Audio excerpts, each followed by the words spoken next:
ముందుగా మీ అందరికీ నూతన సంవత్సర శుభాకాంక్షలు. Wish you A happy new year. Thank you. So 2024 ఆయన కృపలో భద్రపరిచి ఎంతగానో కాచి కాపాడి ఈ యొక్క 2025లో దేవుడు మనల్ని ప్రవేశపెట్టి ఉన్నాడు. నేను బయలుదేరినప్పుడు అనుకున్నాను, సీజన్ స్టార్ట్ అయింది, మన వాళ్ళు వస్తారో లేదా అని. ప్రభా, ఇది నీ పని, నడిపించేవాడు నీవు, మేము ప్రార్థిస్తాము. ఈ వాక్యం ఎవరికి అవసరమో మీ బిడ్డలు మీరు నడిపించండి ఆయన ప్రార్థన చేస్తా ఉన్నాం. దేవుడు మహాకృపను బట్టి మన రెగ్యులర్గా వచ్చే పిల్లలందరూ వచ్చారు, 2-3 ఆబ్సెంట్ అయ్యారు. ఏదైనప్పటికీ ఒక ఆశ, సాటర్డే ఈవినింగ్ సర్వీస్ కూడా కొంచెం జనం గట్టిగా ఉండాలని ప్రార్థించండి. జనవరిలో ఉన్నాం, డిసెంబర్కి వచ్చాకల్లా మరి మీ యొక్క ప్రార్థన దేవుడు విని ఆలకించి మీతో మీ పక్కన కూడా ఎడ చూసినా చక్కగా ఈవినింగ్ సర్వీస్ చక్కగా మంచిగా జరగలాగా, మంచిగా ఆరాధన, సండే సర్వీస్ ఏ విధంగా అయితే ఘనంగా దేవుడు జరిగిస్తున్నాడు, సాటర్డే ఈవినింగ్ సర్వీస్ కూడా దేవుడు అంతే ఘనంగా జరిగించేలాగా మీరందరూ కూడా ప్రార్థనలో జ్ఞాపకం చేసుకోండి. అదేవిధంగా మరి దేవుడు 2025లో మనకు ఒక వాగ్దానం ఇచ్చారు. ఎంతమంది గుర్తుంది? ఎంతమంది వచ్చారు ఆ రోజు? ఏ వాగ్దానం చేశారు? ఎన్నో గాస్పెల్ చర్చ్, మన చర్చ్కి నిన్ను శాశ్వత స్తోభాతిశయముగాను బహుతరములకు సంతోష కారణముగాను చేసేది. ఈ మాటలు చెప్తాను గల కారణం ఏంటంటే, అయితే ఆ రోజు నైట్ సర్వీస్ లో దైవజనులు వర్తమానం ఇచ్చారు. అదేవిధంగా 1 జనవరి 1 తెల్లారు కూడా వర్తమానం చేశారు. కాకపోతే ఆ వాగ్దానం విషయం కూడా ఒక 2 మాటలు నేను కూడా మాట్లాడాలని ఆశపడుతున్నాను. ఆ పైన వాక్యం చూసినట్లయితే చదవన పూర్తిగా చదవన ఆ వాక్యం, నీవు విసర్జింపబడుటను బట్టి ద్వేషింపబడుటను బట్టి ఎవడును నీ మార్గమున దాటిపోవట్లేదు. ఈ 2 పాయింట్లు మనం చూసినట్లయితే సమాజంలో దీని ఒక ఎగ్జాంపుల్ చూద్దామండి. సమాజంలో ఏదైనా మనకి కొత్తగా ఉందంటే జనాలు ఎలా చూస్తారంటే తక్కువగా చూస్తారు. ఏదైనా మనకు కొంచెం తక్కువ ఉందనుకోండి చిన్న చూపు చూస్తారు, ద్వేషిస్తూ ఉంటారు. అయితే అంత మాత్రమే కాకుండా ఎందుకురా కొంపంట వెళ్తావు, ఎందుకురా దారుణ పోతావురా అంటారు పల్లెటూరులో అయితే. ఎందుకంటే వాళ్ళకి ఎదుగు బదుగు లేదు, ఆశీర్వాదం లేదు, దీవెన లేదు. అటువంటి వాడు ఎదురొచ్చినా కూడా వెళ్ళకూడదురా బాబు అంటారు. నేనైతే ఇవన్నీ చిన్నప్పుడు విని విని విని విని వేసారిపోయిన ఈ మాటలు. అయితే అతి పరిస్థితుల్లో కన్నా ఎవరైనా ఉన్నట్లయితే అటువంటి వారితో దేవుడు అంటున్న మాట ఏంటంటే, నిన్ను శోభాతిశయంగా చేస్తాను. అంటే ఎవరైతే నిన్ను హేళన చేశారో, ఎవరైతే నిన్ను ద్వేషించారో, ఎవరైతే ఆ మార్గం వెళ్ళక అసలు సందులోకి వెళ్ళకండ్రా, ఆ మార్గం వైపు ఆ ఇంటి వైపు వెళ్ళకండ్రా అని ఎవరైతే నిన్ను విసర్జించారో వారందరూ కూడా తెలుసుకునేటట్లు నేను ఏం చేస్తానంటే శోభాతిశయం, అంటే అందంగా చూసిన వాళ్ళకి వావ్, ఇంత ప్రకాశవంతంగా, ఎంతో అందంగా, చూడముచ్చటగా. ఎలాగా? ఎప్పటి వరకు అంటే బహుతరములకు. ఎప్పటి వరకు అంటే శాశ్వత శోభాతిశయముగాను బహుతరములకు సంతోష కారణముగా. అప్పుడు ఆ మార్గం గుండా అప్పుడు దాకా ఎవడు వెళ్ళలేదు, కానీ ఆ మార్గం గుండా వెళ్ళాలంటే జనాలు ఇష్టపడేటట్టు, అదే విధంగా నిన్ను చూసినా నీ కుటుంబాన్ని చూసినా వారికి ఒక సంతోషం కలిగేటట్లు నిన్ను అనేక మందికి ఒక దీవెనగాను, ఒక సంతోషానికి కారణంగాను నెక్స్ట్ తరం వారిలో దేవుడిని ఉంచబోతుంది ఈ సంవత్సరం. ఆమేన్. దేవునికి స్తోత్రం. నిజముగా చూసినట్లయితే నేనైతే నాకు ఫ్రెండ్స్ తక్కువ, నేను జనాలతో మింగిల్ అవడం కూడా చాలా తక్కువ. కానీ నేను హాస్టల్స్ లో ఉన్నప్పుడు మా ఫ్రెండ్స్ ఇంటికి వెళ్తా అంటే ఏం వెళ్తాం బ్రదర్, ఇంటికి వెళ్తే కాకులు పొడి చేస్తున్నారు, వాళ్ళ అబ్బాయి ఊర్లో తిరుగుతూ ఉంటాడు, మేము హైదరాబాద్ జాబులు చేస్తున్నాం కదా, ఇంకా జాబ్ రాలేదా, ఇంకా అంతే జీతమా, ఇంకా అంత తక్కువ బతుకుతున్నాడా, ఇంకా అదే వస్తుందని పొడి చేస్తున్నారు, అందుకే గెలటం లేదు బ్రదర్ అని చెప్పి చాలా ఉన్నారు. కానీ చూడండి సొసైటీలో ఎలా ఉంటుందంటే వారు చూసుకోరు, కానీ పక్కవారి కుమారుడు ఏం చేస్తున్నాడు, పక్కవారి కుమార్తె ఏం చేస్తుంది, ఏం చదువుతుంది అంటారు కదా. చాలా మంది జీవితంలో నా విషయంలోకి వచ్చినప్పుడు నేను ఒకటే దేవుడి దగ్గర ఏడ్చాను, ప్రభా ఏదేమైనా నువ్వు ఇచ్చే జీతం తక్కువైనప్పటికీ మా ఇంట్లో వాళ్ళు ఏమైనా కొంచెం పక్కన వాళ్ళు కొంచెం చిన్న చూసినప్పటికీ ఒకటే ప్రార్థన చేసుకున్నాను, ప్రభా ఇది నేను నీ చేతుల్లో ఉన్నాను, ఒకనొక దినాన్ని నన్ను ఆశీర్వదిస్తావు, ఈ నింద అవమానాన్ని కొట్టివేస్తావు. ఎందుకంటే దేవుడు అంటున్నాడు, యథార్థంగా భక్తి చేసేవాడంట, యథార్థంగా దేవుని యందు భయభక్తులు ఉన్నవాడిని, స్వార్థపరత్వం కాకుండా నిస్వార్థంగా ప్రతి ఒక్కరి పట్ల జనించేవాడంట దేవుడే ఆదుకుంటాడంట. దేవునికి స్తోత్రం. అంటే నాకైతే ఆ దినాల్లో ఏ విధంగా నడవాలో నాకైతే తెలియలేదు, కానీ ఈ చర్చ్ ఒక సంఘంలో మనం ఎప్పుడైతే అంటుకట్టబడి ఉంటామో ఆ సంఘమునికి శిరస్సు క్రీస్తు అయినాడు కాబట్టి ఈ యొక్క తలాల నుంచి ఆలోచనలు వస్తాయి, బాడీ మొత్తం కంట్రోల్ చేస్తాం, అవునా కదా?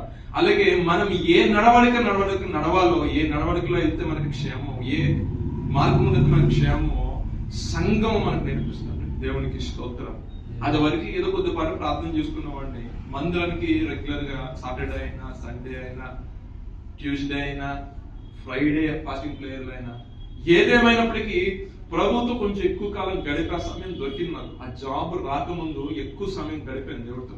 ఎందుకని గడిపాను ఒక మాట చెప్పడం ఆశపడి, ఎందుకంటే జాబ్ వచ్చిన తర్వాత ఎటు మన వర్క్ మీద ఫోకస్ చేస్తాం, అవునంటారు కదా? మనకి ఆ వర్క్ లో ఉన్నంత ఆలోచన మళ్ళీ ప్రేయర్ వైపు మళ్ళీ కొంచెం టైం పడుతుంది. సో ఈ టైంలో మనం ఎంతవరకు దేవుని అడగాలి, ఎంతవరకు ప్రభు పాదాలు పట్టుకోవాలి, ప్రభు ఎంతవరకు ఆశీర్వదిస్తాం, ఈ టైంలో దేవుణ్ణి దగ్గర నుంచి మనం పొందుకున్నాం అనుకోండి, అది మనకి శాశ్వతకరంగా, సంతోషకరంగా, అది మనకు ఆశీర్వాదకరంగా ఉంటుంది. దేవునికి స్తోత్రం. హల్లెలూయా. ఇటు వర్క్ లైఫ్ బ్యాలెన్స్ అంటారు, మీరు అన్నారు అవార్డు. సో అది బ్యాలెన్స్ చేసుకోవడం ఒక్కొక్కసారి కష్టం అవుతూ ఉంటుంది. మార్నింగ్ పోతారు, నైట్ 12 వరకు వస్తారు, ఒక్కొక్కసారి 1-2 కూడా అవుతూ ఉంటుంది ఐటీ ప్రొఫెషనల్స్ కి అయితే. సో నీ రాత్రిలో చెప్పే విషయం ఏంటంటే, దేవుడు మనకి సమీపంగా ఉన్నప్పుడే, మనకు దొరుకు కాలం అందే ఆయన పాదాలు పట్టుకోవాలి, ఆయన ఎదుట వేడుకోవాలి. ఒకవేళ నువ్వు ఇంకా ఎంప్లాయ్ కాకుండా ఇంకా ట్రైనింగ్ లో కానీ ఇంకా కోర్సు నేర్చుకున్న వ్యక్తి ఉన్నంటే నీ క్లాస్ కంప్లీట్ చేసుకో, బయట తిరుగులు పక్కన పెట్టేసాయి, దేవుని కొరకు దేవుని పాదాలు పట్టుకుని పరిస్థితిని ప్రభువు చెప్పు. మనుషులకి ఎంతమంది చెప్పినా వాళ్ళు 4 ఇంకా నలుగురిలో నీకు ఎండ పెడతారే గానీ నీకు ఎవరో సహాయము ఇప్పటికీ చేసుకోవాలి. అందరినీ అంటలా, కొంతమంది చేస్తారు, కానీ దేవుని నుంచి వచ్చే సహాయం అది చాలా గొప్పగా ఉంటుంది. సో ఈ సంవత్సరం ప్రభు మనకు వాగ్దానం చేశాడు, ఎన్నో సంతోషకరంగా నేను చేస్తాను కాబట్టి ప్రభా ఈ వాగ్దానం ఎత్తుపట్టుకో, ప్రభు సన్నిధిలో ప్రభావం ప్రార్థన చేసుకో. ఈ మూల వాగ్దానంగా పెట్టుకొని ప్రతి నెల PMS జరుగుతూ ఉంటుంది. ప్రతి వాగ్దానం కూడా స్వతంత్రించుకొని ఒక బైబిల్ పెట్టుకో, ఒక డైరీ పెట్టుకో. ఆ డిమార్ట్ లాగా అమీర్పేట చౌరస్తాలో నమ్ముతూ ఉంటారు, తక్కువ రేటుగా ఉంది, 100 రూపాయలు పెద్ద డైరీ ఇస్తాను. నేను ఆ రోజుల్లో 75 రూపాయలు కొనుక్కొచ్చి దాచుకున్నాను. ఇంకా మన బేరం పడ్డామండి 60 రూపాయలు కొవ్వొచ్చిగా నా మొహంలో పైకి చూసేవాడు. సరే ఏమంటే మాకున్నప్పుడు కష్టకాలం అటువంటిది. సరే ఏదేమైనప్పటికీ ఒక డైరీ పెట్టుకుని 4 మాటలు రాసుకొని, ప్రభా ఈ నెలలో ఈ వారం మా వాక్యంతో మాటలు, మన విశ్వాస పరిమాణం అండి మొత్తం దేవుడు చూసిందంటే మన ఫెయిత్ లెవెల్స్ ఎంతవరకు ఉన్నాయి.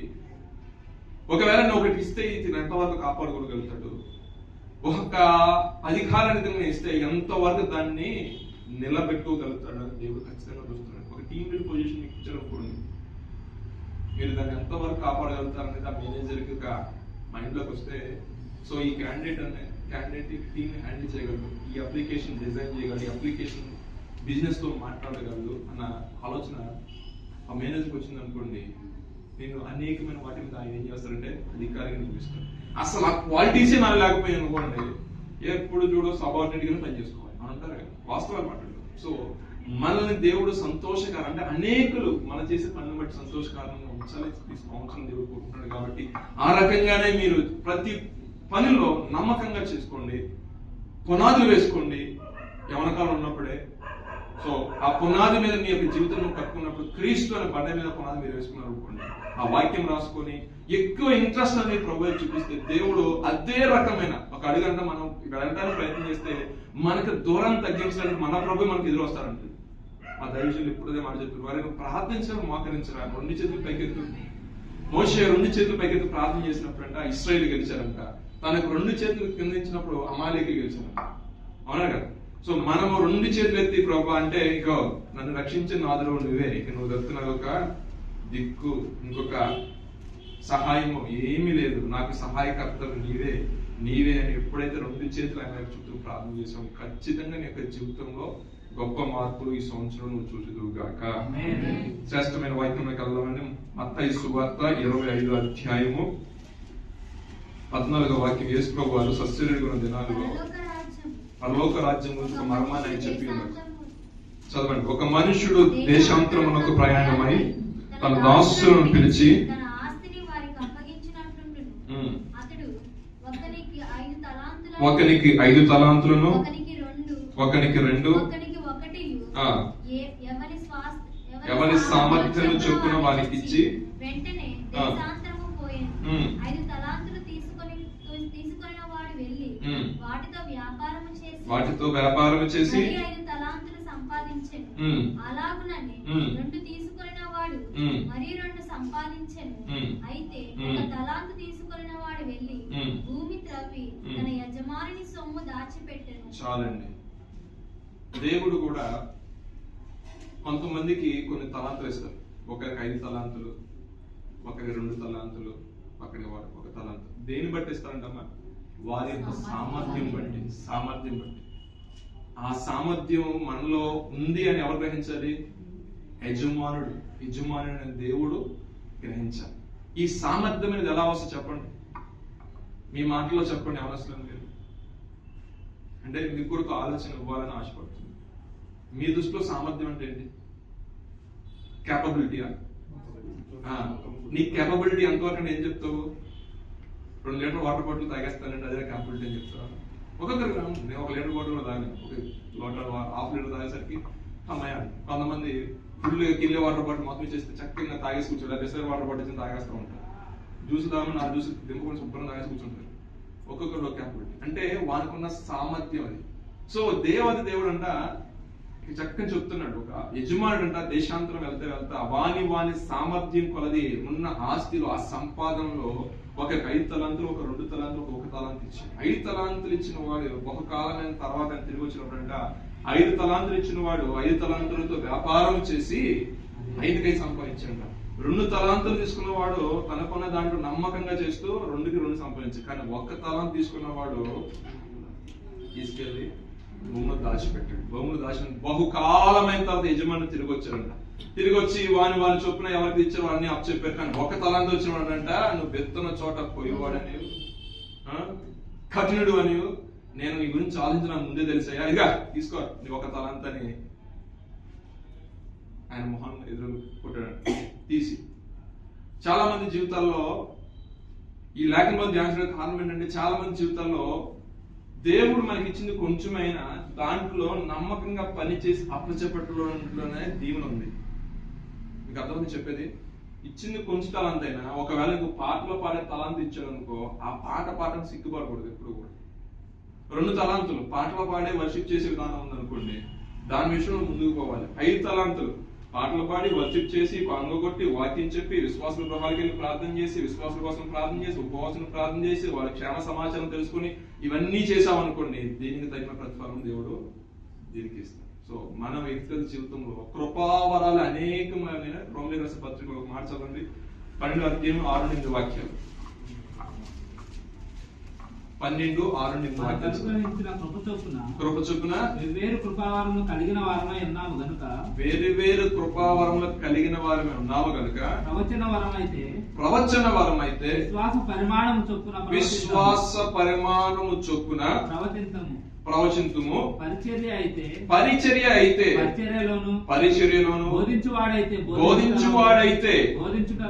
బోధించుటలోను, హెచ్చరించుటలోను పని కలిగి ఉందాము.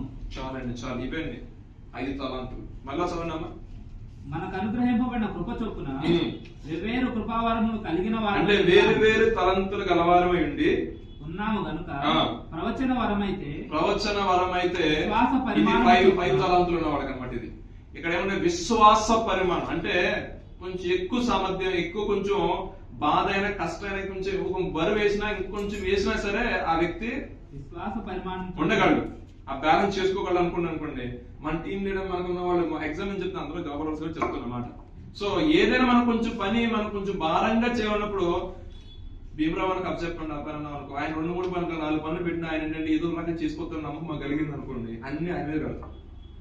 నాలుగు దగ్గర 2 పనులు పెడతారు, ఎందుకంటే ఇక అక్కడి నుంచి రావాలి, ఇక్కడి నుంచి రావాలి కాబట్టి అసలు గాలి తగిలిపోయేటటువంటి హిందీలో 2 పనులు చెప్పండి అంటారు, ఇంకొకరు 1 పని చెప్తారు. సో ఏది ఏమైనప్పటికీ కూడా ఇచ్చిన దాంట్లో నమ్మకంగా కొనసాగించే అది అసలు. బోధించువాడైతే బోధించడం ఎందు, హెచ్చరించువాడైతే హెచ్చరించాలంటే హెచ్చరిక, ఇది పట్టుకుని ఇలా చేస్తారండి అంతే ముందర పెట్రోల్ బంకులు ఎక్కువ కనపడతాయి. హెచ్చరిక, పుల్లు సంచరించు స్థలము, ఆ మెదక్కి మొత్తం హెచ్చరిక బోర్డులే. అలా ఏ హెచ్చరిక అంటే వార్నింగ్, ఒక వార్నింగ్ అనేది ఉంటుంది. ఎందుకంటే చెప్పాలి సంఘానికి, సంఘమా జాగ్రత్త, ఆయన రాబోతున్నాడు, మీ క్రియలు సరి చేసుకోండి. యోహాను అదే చెప్పింది, మారు మనసు నుండి మారు మనసు తగిన ఫలం ఫలించండి. ఎందుకంటే దేవుడి రాజ్యము సమీపంగా ఉన్నది కాబట్టి మీరు మారు మనసు పొందని చెప్పాడు. అంత మాత్రంగా అక్కడ మారు మనసు పొందితే సరిపోదు అబ్బాయి, మారు మనసు తగిన ఫలం కనపడాలి ముందు. నేను బాప్తిసం తీసుకున్నానండి, నేను 2009లో బాప్తిసం తీసుకున్నాను, నేను రక్షణ తీసుకున్నా అని చెప్పేస్తే జాషువా లోపల పంపిడు దేవుడు అని నువ్వు మారు మనసు ఉంది. ఏది ఫలం, నీ ఫలం ఏది? మారు మనసు ఉన్న తర్వాత నీ ఫలం ఏది? నీ ఉంచిన సాక్ష్యం ఏది? ఏ రకంగా నువ్వు నా కొరకు నువ్వు ప్రయాసపడ్డావు? మనం గింజ చేసామంటే దాని నుండి ఫ్రూట్ ఎక్స్పెక్ట్ చేస్తాం లేదా? 100%. అవునా కదా? కొంచెం వచ్చిన కానీ నుంచి ఇంకెప్పుడు ఫ్రూట్, ఎప్పుడు ఫస్ట్ కాపులో కొంచెం రాలిపోయి, రెండో కాపులో కొంచెం రాలిపోయి, మూడో కాపు, నాలుగు కాపు, ఇక 5-6 కాపులు వచ్చేసరికి ఏమైపోతాయి? ఇక రాలిపోయి ముందు ఎంత పూత పట్టిద్దో అంత పంట వస్తా ఉంటాం అంటారు కదా. మన జీవితంలో కూడా దేవుడు ఎక్స్పెక్ట్ చేసేది అదే. మనకిచ్చిన తలాంతులో ఇంకా అదే స్థితిలో 5 ఇచ్చిన తర్వాత 5 అలా పట్టుకుని ఉన్నావా? 5కి ఉపయోగించి ఏదైనా దేవుని పరిచయం కోసం వాడుతున్నావా? ఈ తలాంతులు అనగా దేవుడు మనకు కనిపించే కృపావరాలే కావచ్చు, దేవుడు మన యొక్క జీవితంలో మనకి తెలియకుండా ఒక నిగూఢంగా దాచిపెట్టిన ఆశీర్వాదమే కావచ్చు. దాన్ని వెతికి, వాక్యమైన వెలుగులో వెతికి దాన్ని తీసుకుని దాంట్లో వ్యాపారం చేసాము. వ్యాపారం ఇన్ ద సెన్స్ దాన్ని నువ్వు తీసుకుని వచ్చి దేవుని పనులు వాడినట్లయితే 5కి నువ్వు పొందుతావు 100%. విశ్వాస పరిమాణం చొప్పున లేకుండా ఇంత కాదు, నేను ఇంతవరకైనా అంత దాంట్లో నమ్మకంగా చేయి. అంతేగాని నేనే వెళ్తాను సండేకి, సండే ఏముందిలే వెళ్ళటానికి, ప్రతి లైవ్ పెట్టుకుని కూర్చుందామో దాని ఏముందిలే అని సప్పబడిపోయాం అనుకోండి, భూమిలో పెట్టిన తలాంతులు అయిపోతుంది. ఏదైనా సరే చూడండి. ఫర్ ఎగ్జాంపుల్, చిన్న ఎగ్జాంపుల్ చెప్తాను. మన వాడి ఏ పనిముట్టు అయినా, అందరూ వ్యవసాయదారులు కూడా మనం చూసాం కదండి, మనం కొన్ని పనిముట్లు వాడుతాం వ్యవసాయం కొరకు. సంవత్సరం ప్రారంభంలో తీసేసి మళ్ళీ సంవత్సరం ఎండింగ్ లో దాన్ని మళ్ళీ వర్క్ కోసం తీస్తే అవి బాగా తెగుతాయా? మళ్ళీ ఏం చేస్తాం మనం? వెళ్ళిపోయి ఈ మధ్యలో ఎవరో వాళ్ళు వస్తారు, కాస్త రోడ్డు పక్కన చేస్తూ ఉంటారు పనులు, వాళ్ళ దగ్గరికి వెళ్తాం, స్నానం పెట్టించుకోవడం, ఇంటికాడ స్నానం పెట్టుకోవడం, అవన్నీ ప్రిపేర్ చేసుకుంటాం. అవునా కదా? అదే నిత్యము వాడుతున్నవాడు చెప్పండి, నిత్యం వాడుతున్న వాడికి ఆ బాధ ఉంటుందా? రెగ్యులర్ గా ఇంకా ఆ వెపన్ వాడుతా ఉన్నాం అనుకోండి, ఇంకా షైనింగ్ వస్తుంది, అది ఇంకా షార్ప్ గా. దేవుడు కోరుకున్నది మనకి ఇచ్చిన 5 తలాంతులని దేవుడు ఏం చేయాలనుకుంటున్నాడంటే, నీకు ఏ తలాంతు ఇచ్చాడో అది నీకే తెలుసు, పరిశుద్ధాత్మ దేవుడికి తెలుసు. సావుకులు నాకు తెలియదు నీకు దేవుడు నేను ఏ రకంగా పిలిచాడో, ఏ వాక్యం ద్వారా పిలిచాడో, ఏ యొక్క ఉపమానం ద్వారా దేవుడు నీతో మాట్లాడు నాకు సంపూర్ణంగా నేను గ్రహించలేను, కానీ పరిశుద్ధాత్మకు సమస్తం తెలుసు. కాబట్టి ప్రభు రాత్రికాల సమయంలో, ప్రభు నేను ఏ తలంతులో అనే లిస్ట్ లో ఉన్నా, నేను 5 తలంతులు ఇచ్చిన వాళ్ళ లిస్ట్ లో ఉన్నానా, 2 తలంతులు ఇచ్చిన వాళ్ళ లిస్ట్ లో, 1 తలంతుల వాళ్ళ లిస్ట్ లో ఉన్నా? ఒకవేళ పొరపాటున 1 తలంతు ఇచ్చిన లిస్ట్ లో ఉంటే ప్రభు వాళ్ళ నేను ఉన్నాను, ఎలా ఉన్నావు? వాళ్ళ ఉండకపోతే సంతోషం. ఒక చిన్న పాట పాడతానే తలంతుగా పెట్టుకొని పాడుతున్నావా, దాన్ని ఇంప్రూవ్ చేసుకుని ముందుకు వెళ్ళటమే. అంటే నీ రాత్రికాల సమయ విషయాన్ని కొంచెం ఎంకరేజ్ చేస్తున్న మిమ్మల్ని, దేవుడు మీకు ఇచ్చిన తలాంతులను మీరు దాచుకొని పెట్టుకునే వారిగా కాకుండా దానిని ప్రభు సన్నిధిలో, ప్రభు పరిచర్లో మీరు వాడారనుకోండి, దానివల్ల గొప్ప ఆశీర్వాదం అనేది వస్తుంది. కిందగా చదువుకుంటూ వస్తే అంటాడు, ఈ 1 తలాంతు ఇచ్చిన వాడు చూసారుగా, 5కి 5 సంపాదించి 10 తలాంతులు కదా వాడి దగ్గరికి వచ్చి అంటాడు, అరే ఆ 1 తలాంతు ఇచ్చిన వాడు 1కి ఇంకేం సంపాదించలేదు కాబట్టి వాడి దగ్గర ఆ 1 తలాంతు కూడా తీసివేసి ఆ 10 తలాంతుల వ్యక్తిగా ఉండి, ఎందుకంటే అతను బహు నమ్మకంగా ప్రవర్తించాడు అన్ని విషయాలు. నేను ఏదైతే ఆయన మీద ఒక నమ్మకాన్ని పెట్టి 5 తలాంతులను అప్పచెప్పి వెళ్ళానో, ఆ 5కి 5కి నమ్మకంగా సంపాదించాడు. కాబట్టి అటువానికి ఇవ్వండి, ఇస్తే ఈసారి ఏమైతే 6 12 వస్తుంది. అంటే నమ్మకంగా పని చేయువానికి దేవుడు ఏం చేస్తాడంటే మెండైన ఆశీర్వాదము, మెండైన దీవెన. కొంచెంలో నమ్మకంగా ఉన్నావు కాబట్టి ఇదిగో యజమాని యొక్క సంతోషములు ప్రవేశించు, పాలు భాగస్వామని లేఖనాలు చెప్తుంది. సో మనకిచ్చిన టైం, మనకిచ్చిన స్నేహితులు ఎవరైనా మనం చెప్పే విషయంలో మనం 10 మాటలు చెప్పవసరం లేదండి. నేను ఎప్పుడు 10 మాటలు మనకు చెప్పవసరం. ఆ 10 మాటలు ప్రాక్టికల్ గా వాళ్ళ ఎదురు చేసి చూపిస్తే చాలు జీవితం ద్వారా. వాళ్ళ మనకి నడవడికలో అది చూపిస్తే చాలు. మన నడవడికను చూస్తే అర్థమైపోతూ ఉంటుంది చాలా మంది జీవితాల్లో. మన నడవడిక చాలా ఇంపార్టెంట్. వాక్యము ఫర్ ఎగ్జాంపుల్ నాకు ఇంత బైబిల్ తెలిసి ఇంత బోధించి కొన్ని విషయాలు నేను దొరకపోయాను అనుకోండి, దేవుని నామం సంబంధించే వ్యక్తిగా ఉంటాను, కానీ దేవుని నామానికి ఆశీర్వాదం తెచ్చే వ్యక్తిగా ఉంటాను. కానీ ఈ పరిచర్యలో ఏంటంటే క్రీస్తుని కలిగి ఉన్న మనము అసలు చూసిన చాలా వరకు తగ్గింపు జీవితం ఉండాలండి. అంతవరకు తగ్గించుకుని దేవుడు అంటాడు, నేను తగ్గించుకో ఎంత తగ్గించుకో. ఒక టైంలో ఏం చేస్తాను, నిన్ను అంటే మన ఆత్మీయ జీవితంలో వాళ్ళు ఎవరైనా అనుకుంటారేమో తగ్గించుకుంటే మన యుగం ఏమన్నా తగ్గిపోయిపోద్దామో, అది లోకానుసారైన మనసు. అంటున్నారా అన్నయ్య, తిడుతున్నారా తిట్టినాయి అని మాట్లాడుతున్నారా అన్నయ్య, ఏదైనా ఇప్పుడు ఎవరు అనుకోవాలి అంటున్నారు అంటే మనల్ని ఇంకా ప్రభు ఏదో ఇంకా మనం టెస్ట్ చేయాలనుకుంటాడు కొంచెం, అంతే అది కూడా అనుకోవాలి అంత మనసు. ఇప్పుడు నువ్వు కరెక్ట్ గా ఉన్నప్పుడు మనము కరెక్ట్ గా లేకుండా అంటున్నారు ప్రభా చూడు నాయన అంటే అది కుదురుతుంది? అది కుదరదు కదా. ఇప్పుడు నేను కరెక్ట్ గా ఉంది ప్రభా, నేను కరెక్ట్ గా ఉన్నా సరే నాకు నిందలు వస్తున్నాయి అంటే మీరు మేలు చేసి కీడు అనిపించినా మీకు అది ఆశీర్వాదమే. ఆ ఒక విషయం గమనించుకో. అంటే క్రైస్తవుడు ఎప్పుడు కూడా నోటి వెంబటైనా తలంపులైనా ఒకటే తలంచాలి, ఏంటి? మేలే. సాధ్యమైనంత వరకు ఆశీర్వాదం వచ్చినవే నోటి నుంచి వెళ్ళాలంటండి, మన నోట్లో నుండి. ఎందుకంటే దేవుడు ఎక్కడ కూడా ఎవరిని క్షమించలేదు.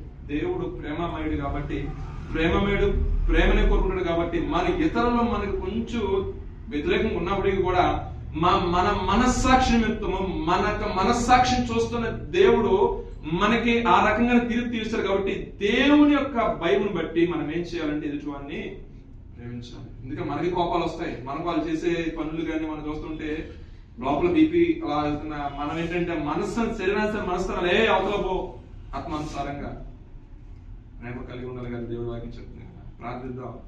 సహించాలంట అంటే ఎట్లా సహించమని సార్ బైబిల్లో ఉండే ఒకరు సహించారు.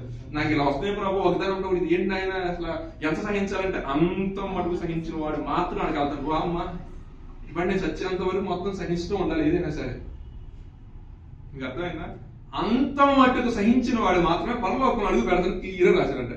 ఇప్పుడు మన జీవిత యాత్ర, మన ఆత్మీయ యాత్ర ఫర్ ఎగ్జాంపుల్ 10 years నీకు ఏం తెలియకపోవచ్చు. కొంతమందికి చిన్నపిల్లలు ఇప్పుడు అంటే బైబిల్ ప్రకారంగా వాక్యాలను వాళ్ళు కొంచెం మైండ్ మెచ్యూరిటీని బట్టి దేవుడు ఏంటో ఒక ఆ పరిపక్వత ఉంది. మనకు వచ్చేసరికి 16, 17, 20 years వచ్చిన తర్వాత అస్సలు నేను దేవుని తెలుసుకుని బాప్తిసం తీసుకుని ఆత్మీయ జీవితం ప్రారంభించిన తర్వాత, అది ప్రారంభం అనుకోండి, దీని ఎండింగ్ ఎప్పుడు 75 సంవత్సరాలు అధిక బలం ఉంటాను. అవునా? అంటే 70 వచ్చేంత వరకు మనం ఏం చేయాలి? సహించాలి. సహించకపోతే ఆశీర్వాదం లేదు. ఎందుకు సహించాలి బ్రదర్ అంటే 200 ఆశీర్వాదం కావాలి. సహించు. యోబు తన యొక్క జీవితంలో సమస్తం కోల్పోయాడు. భార్య వచ్చింది, బెడ్లో కోల్పోయాడు, కన్నబెడ్లో కోల్పోయాడు, ఏమీ లేదు, బూడిదలో కూర్చున్నాడు. సర్లే స్నేహితులు ఏమన్నా చెప్పి ఉపవాసం ప్రార్థన చేస్తారంటే ఆడొచ్చి అంటారు నువ్వు ఏదో తప్పు చేసి ఉంటావయ్యా, నువ్వు కరెక్ట్గా ఉన్నావా, నువ్వు అదున్నావా, ఇదున్నావా, అద్దయ్యా ఇది అని చెప్పేసి ఆయన ఓ పక్కనేమో సుడిగాల్లో వచ్చి యెహోవా మాట్లాడుతూ ఉన్నాడు. అన్ని సహించుకున్నాడు. దేవుడు పెట్టిన పరీక్షలు ఆయన ఎక్కాడు. మొదట ఆశీర్వదించిన దానికంటే దేవునికి స్తోత్రం 2 అంతలుగా. అంటే ఇప్పుడు మన యొక్క జీవితాన్ని ఇప్పుడు కొంచెం నలుగుతూ ఉంటాం. ఈ యొక్క 23 నుండి 30 వరకు ఖచ్చితంగా దేవుడు మనల్ని ఉంటుంది. 30 తర్వాత కొంచెం చేంజెస్ తీసుకొస్తాం మన జీవితంలో. అప్పుడు అంటారు మీరు ఏమంటే అప్పుడు నలగటం ఇప్పుడు ఆశీర్వాదం అన్నయ్య, దేవునికి స్తోత్రం హల్లెలూయా. అంటే ఇప్పుడు ఈ టైంలో మనం దేవునికి సరెండర్ అయిపోయాం అనుకోండి, 30 తర్వాత మీరే అబ్జర్వ్ చేస్తారు. నిజంగా ఆ టైంలో నేను దేవుని సబ్మిట్ చేసుకుని నేను నా జీవితాన్ని వాక్యంతో అంటుకట్టుకుంటూ వాక్యం ద్వారా బలపరచబడుతూ నేను చేసిన ప్రయత్నంలో దేవుడు నాకు జయాన్ని ఇచ్చాడు నా చెప్పడం కాదు, సర్వ సమాజం నువ్వే సాక్ష్యం ఇస్తావు. సర్వ సమాజంలో నువ్వే సాక్ష్యం ఇస్తావు. అంటే దేవుడు అంట కొంతమందిని చూశారంట, కొంతమందిని పిలిచారంట, పిలిచిన వారిని దేవుడు ఏం చేశారంటే ఏర్పరచుకున్నాడు. ఎవరినైతే ఏర్పాటు చేసుకున్నాడో వాళ్ళని నీతిమంతులుగా మార్చాడు. ఎవరినైతే నీతిమంతులుగా మార్చాడో వాళ్ళని ఏం చేశారంటే మహిమకు కారణభూతులుగా మార్చివేశాడంట. ప్రతి సమాజంలో ప్రతి జాతి వారు రాసుకుంటూ వచ్చాడు ఆయన. ప్రతి వంశవరిలో దేవుడు అలా పిలుచుకున్నాడు. ఆ పిలుపులో ఒకవేళ నువ్వు కూడా ఉన్నావని అనుకుంటున్నా. ఉన్నావు కాబట్టే దేవుని యొక్క సన్నిధిలో ఈ రాత్రికాల సమయంలో మనం ధ్యానం చేస్తున్నాం. అలా వచ్చిన వారికి ఒక ప్యాషన్ ఉంటుంది, దేవుని పట్ల ఒక భయం ఉంటుంది, దేవుని పట్ల ఒక భక్తి ఉంటుంది, దేవుని యొక్క ఒక ఆశ ఉంటుంది. దేవునికి స్తోత్రం హల్లెలూయా. ఏదైనా మనం 5 తలాంతులు గల వారు మనం జీవించినట్లయితే ఎవరైనా తలాంతులు పోగొట్టుకున్న పరిస్థితి వస్తే ఆ తలాంతులు ఎవడైతే పోగొట్టుకున్నాడో వాడి మొత్తం గురించి మళ్ళీ మన అకౌంట్ లో వేస్తాడు దేవుడు డబ్బులు మొత్తం. ఎందుకని ఆయన పట్ల ఆయనకి నీ మీద ఉన్న నమ్మకం అటువంటిది. సో బర్డెన్ అనేది పెరుగుతున్నప్పటికీ కూడా ఆయనకు నమ్మకం ఏంటంటే ఖచ్చితంగా ఇతను ఫుల్ఫిల్ చేస్తాడు. నేను అనుకున్న నా ఆశను నా కుమార్తె ఎవరు నెరవేర్చాలని చెప్పేసి సర్వోన్నతుడైన దేవుడు తన కుమారుడు యేసుక్రీస్తు వారిని నీ కొరకు నా కొరకు ఆయన పంపించడం మాత్రం కాకుండా ఆయనకి సంచుకరుగా తోడుగా ఉంట కొరకు పరిశుద్ధాత్ముడిని తోడే ఉంచాడు. అందుకే యేసు ప్రభువు వారు ఎక్కడికి వెళ్ళినా అద్భుతాలు ఆచరణ మాట సెలవిస్తేనే కార్యాలు జరిగింది. ఎందుకని పరిశుద్ధ గ్రంథంలో రాయబడిన మాట, దేవుడు అంట యేసు ప్రభు గారు తోడుగా ఉన్నాడు ఎవరైతే పంపినారో. అందుకే కొంతమంది ఆయన ఏమనంటే ప్రవక్త అన్నారు, కొంతమంది బోధకుడు అన్నారు, కొంతమంది మెస్సయ్య అన్నారు, కొంతమంది ఏమన్నారండి యేసు ప్రభువుని సంబోధించుకుంటూ వచ్చారు. కొంతమంది దావీదు కుమారుడు అనుకున్నారు, కొంతమంది దేవుని కుమారుడు, కొంతమంది ఆయనే దేవుడు అన్నారు. దేవునికి స్తోత్రం, హల్లెలూయా. ఏ రూపంలో ఉన్నా ఆయన సర్వమానవాల కొరకు దిగి వచ్చినాడు కాబట్టి ఆయన ఆది ఉన్నవాడు. ఆ రకంగా ప్రవక్తల్ని సేవకులు అందరూ పంపించినప్పుడు వారి యొక్క బోధ విషయంలో ఎక్కడెక్కడ తప్పిపోతున్నారని తానే తన కుమారుడైన యేసుక్రీస్తు వారిని భూమి మీద పంపించింది. ఎందుకంటే తండ్రి యొక్క ఉద్దేశం ఏంటో కుమారుడికి బాగా తెలుసు కాబట్టి, అంటారు కదా. సో వచ్చిన కుమారుడు సమస్తాన్ని ఫుల్ఫిల్ చేసాడు. మరలా ఆయన రాబోతున్నాడు కాబట్టి మనకిచ్చిన తలాంతులు మనం నమ్మకంగా మనం జీవించినట్లయితే ఆయన దగ్గర ఉన్న జీతాన్ని మనము పొందుకుంటాం. ఇంకొక అడ్వాంటేజ్ ఏంటంటే మనం ఆ రకంగా ఉంటే మన యొక్క పేర్లు ఆ యొక్క జీవ గ్రంథంలో రాయబడి ఉంటుంది. ఒక మాట చెప్తాను నేను, చూడండి. లోక సువార్త 16వ అధ్యాయం 1-12 వాక్యాలు చూస్తుంటే కొన్ని మాటలు మనకు అర్థమవుతాయి క్లియర్ గా. మరియు ఆయన తన శిష్యులతో ఇట్లనెను, ఒక ధనవంతుని యొద్ద గృహ నిర్వాహకుడుండెను. అంటే ఎవరు నాలంటాడు చెప్పండి. వాడు అతని ఆస్తిని పాడు చేయుచున్నాడని. ఆ గృహ నిర్వాహకుడు ఏంటంటే ఈ జాషువాకు పని అభ్యర్థి పని విషయంలో నమ్మకంగా ఉంటాడు అని మీకు ఎగ్జాంపుల్ అర్థం కోసం చెప్తాను. ఆ గృహ నిర్వాహకుడు ఏం చేస్తున్నాడు? ఎవరైతే యజమానుడు ఆస్తి ఇచ్చారో ఆస్తిని ఇతను ఏం చేస్తున్నాడు? పాడు చేస్తున్నాడు. అని చదవండి. ఆ గృహ నిర్వాహకుని పిలిపించారు. ఈ మాట ఏమిటి? ఈ గృహ నిర్వాహకత్వకు నీవు ఇక మీదట గృహ నిర్వాహకుడవై ఉండవలదు కాదని వానితో చెప్పాను. ఆ గృహ నిర్వాహకుడు తనలో తాను, నా యజమానుడు గృహ నిర్వాహకత్వ పనిలో నుండి నన్ను తీసివేయను గనుక నేను ఏమి చేతును? సిగ్గుపడుచున్నాను. నన్ను ఈ గృహ నిర్వాహకత్వపు పని నుండి తొలగించినప్పుడు వారు నన్ను తమ ఇళ్లలోనికి చేర్చుకున్నట్లు ఏమి చేయవలనో నాకు తెలియదు. చాలు. ఒక యజమానుడు ఉన్నాడు, ఆ యజమానుడి కింద గృహ నిర్వాహకుడు ఉన్నాడు. గృహ నిర్వాహకత్వపు పని అంటే కంప్లీట్ అథారిటీ మొత్తం ఇచ్చాడు. ఈ గృహం మొత్తం మీద అధికారం చక్కగా అంతా చూసుకొని చెప్పేసి ఒక ఎస్టేట్ అప్ చెప్పేసి ఆయన వేరే పనిగా ఉన్నాడు. అయితే ఇక్కడ ఉన్న వాళ్ళందరూ కంప్లీట్ చేశారు. ఏం చేశారంటే, బాబు ఎవరినైతే నువ్వు అధికారిగా పెట్టావో అధికారి ఎలా ఉన్నాడంటే నమ్మకంగా లేడు, పాడు చేసేస్తున్నాడు ఇచ్చిన ఆస్తి మొత్తం. మీకు అర్థమవుతుందా? తన ఇష్టానుసారంగా చేస్తున్నాడు అని కంప్లైంట్స్ వెళ్ళినప్పుడు 1-2 సార్లు పెద్ద పట్టించుకోరు ఎవరైనా సరే. అనంటారు కదా, మీరు కూడా నా గురించి పాస్టర్ చెప్పుకుంటారు, జాషువా ఎట్లా అంటారు అట్లా అంటారని చెప్పుకుంటారు. 1-2 సార్లు పాస్టర్ అదే రిపీటెడ్ గా నా మీద కంప్లైంట్ వెళ్ళి అనుకోండి, బాబు నాన్నకి ఒకసారి కూర్చొని చెప్తారు అయ్యారు. అవునంటారు, వాస్తవం మాట్లాడుకుందాం. అవునన్నా కదా. అంటే ఇప్పుడు తక్కువలేండి, 2019 2019 ముందైతే రెగ్యులర్ గా ఎదుగుటి ఆయన చెవులో పడతా ఉంటాయి. దేవునికి స్తోత్రం. అయితే విషయం ఏంటంటే, ఈ గృహ నిర్వాహకులు ఎవరైతే చేస్తున్నారో ఆ వ్యక్తి మీద కంప్లైంట్స్ ఎక్కువైపోయేసరికి యజమాని పిలిచి అడుగుతున్నాడు, నీ మీద నానా రకాలైన కంప్లైంట్స్ వస్తున్నాయి, నీవు ఆ యొక్క పదవి నుండి, ఆ గృహ నిర్వాహకపు బాధ్యత నుండి నువ్వు వైదొలగమని చెప్పినప్పుడు తన మనసులో అనుకున్న మాట ఏంటంటే, ఇప్పుడు నేను ఈ యొక్క పనిలో నుండి తప్పుకుంటే వెళ్ళి ఎటువంటి పని చేయలేను, ఏ కూలినాలు చేసి బతకలేను, అలాగని భిక్షమాడుతున్నా నాకు సిగ్గేస్తుంది. ఇప్పుడు నేను ఏం చేయాలి అని ఆలోచిస్తున్నప్పుడు యజమానుడికి కొంతమంది, ఇప్పుడు సరే ఇన్ని చేసినా ఏదో రంగాలు బతికేద్దామంటే ఇప్పుడు సంఘం అందరిని వైరం పెట్టేసుకున్నారండి. అందరిపై పాస్టర్ గారికి కంప్లైంట్ చేశారు, జాషువా వాక్యం చెప్పొద్దని చెప్పేశారు పాస్టర్ గారు. ఇప్పుడు నేను ఏం చేయాలి? ఫస్ట్ ఆప్షన్ ఏంటంటే, నేను మీతో మంచిగా మింగిల్ అవ్వాలి. సెకండ్ థింగ్, నేను మీకు ఏ విషయంలో అయితే మీకు గాయం చేశానో ఆ విషయంలో మిమ్మల్ని నేను వచ్చి కూర్చొని దాని విషయం క్షమాపణ అడిగి అన్ని చేస్తే పొరపాటున పాస్టర్ గారు నువ్వు నన్ను ఆ గృహ నిర్వాహకుల పనులు అంటే ఆ పరిచయం నుంచి బయటకు తోసేసినా మీరు నన్ను ఏం చేస్తారు, సర్లేరు ఇది ఏడ్చేడు అని చెప్పేసి మీలో జాయిన్ చేసుకుంటారు. అవునా కదా? నేను ఇక్కడ సమాధానం పడకుండా పాస్టర్ గారు ఇది చెప్పారని చెప్పేసి నేను బయటికి వెళ్ళిపోతే నేను బయట బతకగలనా? బయట బతకను. సో జ్ఞానము కలిగి ఎలా ఆలోచించాలని ఇక్కడ క్లియర్ చెప్తున్న మాట ఏంటంటే, వెంటనే ఆ గృహ నిర్వాహకం చేసే వ్యక్తి ఏం చేశారంటే, ఎవరైతే ఆయన మీద కంప్లైంట్ చేసే వాళ్ళ దగ్గరికి వెళ్ళిపోయాడు. బాబు నువ్వు ఎంత అప్పు? 1000 100 ఉన్నావా? 100 కాదులే కానీ 50 రాసుకో. నువ్వు ఎంత అప్పు? మా యజమానికి చాలా ₹1,00,000 వల్ల ₹1,00,000 కాలే కానీ ఒక 80,000 రాసుకో. అలాగే అందరి యొక్క భారాన్ని ఏం చేశాడంటే కొంచెం సులువు తరహా చేశాడు. సులువు తరహా చేసినప్పుడు యజమానుడు పైన, ఇప్పుడు యజమాను తెలియకున్నాడుగా, మొత్తం పైన చూశాడంట. చూసినప్పుడు మరి మొదలైంది బుద్ధి అనుకున్నాడు, మనసు బయట దిగినాలా, బయట దిగింతల్లా. కానీ ఏ విధం చేతనైనా సరే ఈ యొక్క బాధ్యతను నేను తప్పుకోకూడదు అనే ఒక ఆశ ఈయనకు ఉండటమే కాదు, కానీ దాన్ని నిలబెట్టుకోవడానికి చేయాల్సిన ప్రయత్నం చేశాడు. కాబట్టి దేవుడు అతను ఏం చేశాడంటే తీసివేయాలి. యజమానుడు తీసివేయలేదు. అప్పుడు చెప్తాడు, వెలుగు సంబంధాలు ఉన్న మీరు ఈ రకంగా జీవించి ఎదుటి వారి యొక్క భారాన్ని తగ్గించాడు. ఎవరైతే కంప్లైంట్ చేసి ఎవరైతే ఇబ్బంది పడ్డారో వారికి ఎందుకు వచ్చి చేశారంటే, అసలు ఇవ్వాల్సిన ₹50.